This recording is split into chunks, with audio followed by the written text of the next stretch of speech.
Next slide. Meteorites are just the little chips of asteroids that make it to the Earth's surface. While they are flying through the Earth's atmosphere, they'll heat up from air friction and heat up the surrounding air enough to make light. They're called meteors, or sometimes shooting stars. Most of them last for no more than a few seconds. If they are larger than about the size of your thumbnail, they will be able to reach the ground. However, most of the meteors that you see are just the size of a grain of sand.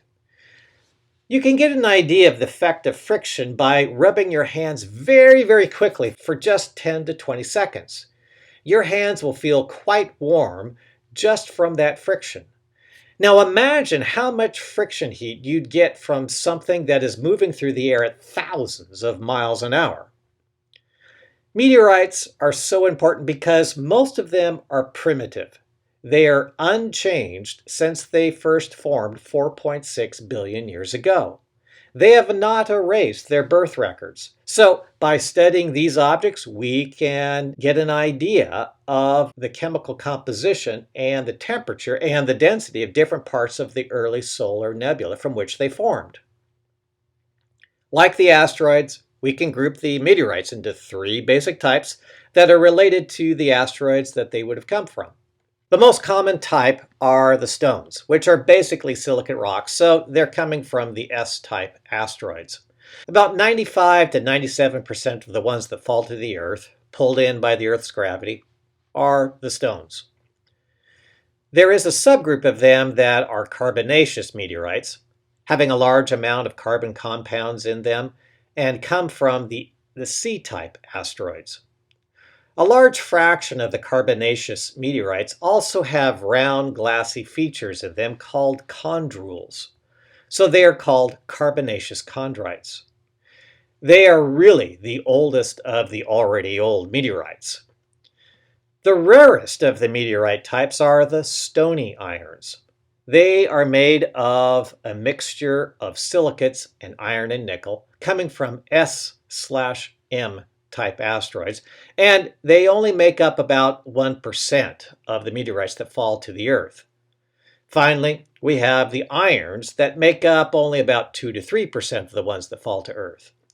These are the ones that definitely look extraterrestrial, really different. They're made of iron, nickel, cobalt, and other metals.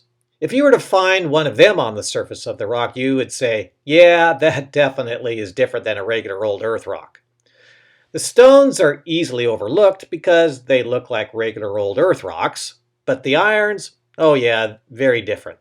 And the irons are the ones that you will find in different science museums because they definitely look extraterrestrial. The stony irons and irons are thought to have come from originally differentiated, much larger asteroids. Recall that differentiation means that an object was hot enough in the interior to be molten, and the heavy, dense materials like iron and nickel sink to the center core, while the lighter, less dense silicates and carbon compounds rise up to make the mantle and crust. Sometime in the early history of the solar system, these larger planetesimals that had differentiated collided into each other and broke apart. The stuff that made up the core would be the iron and nickel chunks, today's M-type asteroids, and chips of them would be the iron meteorites. The part of the shattered, differentiated planetesimals that was right there at the boundary between the core and the mantle would be making up our current stony iron meteorites. Because that's such a very special section of the interior of the shattered objects, they are much rarer than all the other types of meteorites. The Astronomy Notes textbook has pictures of more meteorites that are on display at the Los Angeles Museum of Natural History. For approximately 10% of the meteorites, we've been able to trace them back to a particular asteroid, the very large asteroid Vesta. By the way, Vesta is the only asteroid that comes close enough to us that it is possible for us to see it without a telescope if you have a nice dark sky. At least 36 of the meteorites that have fallen to the Earth, we've actually been able to trace them back to Mars. These so-called NC meteorites are from Mars, and we know that by taking a look at the composition of the material. They are like the Martian rocks we've examined with our Mars landers and rovers, and also the trapped gas bubbles in them are identical to the Martian atmosphere. Their compositions are different from all the other meteorites that fall to Earth. Giant impacts on Mars blasted them totally off Mars, and then they eventually found their way to Earth. The last part of the lecture slide talks about finding meteorites and where to go to get an accurate proportion of the meteorite types. We need a place where we're not going to overlook the meteorites that have fallen. Most of the meteorites that fall to the Earth are the stones that look like regular old Earth rocks, so it's very easy to overlook them. But if you go to a place that has covered up the Earth rocks, say a place like Antarctica, where you have an almost mile-thick ice sheet covering up all the terrestrial features, any rocks you find on the surface there would have fallen from the sky. That is, they have come from space. These rocks are meteorites, so Antarctica is a place where these dark meteorites stand out. When a meteorite falls through the Earth's atmosphere and is heating up, it forms a dark black fusion crust around it. If they fall to the ground, that is this nice snowy ice white background, it makes it very easy to pick them out.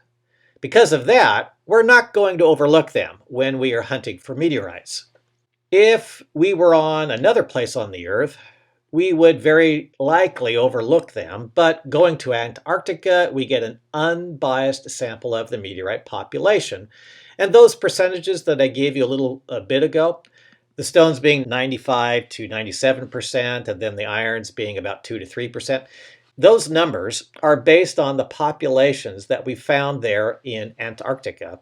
And there's actually some places there in Antarctica where the glacier, slowly moving ice, moves the meteorites right up against a mountain range, and then the glacier just deposits these meteorites into this rubble pile. So it's like Mother Nature has set up this very nice collection scheme for us.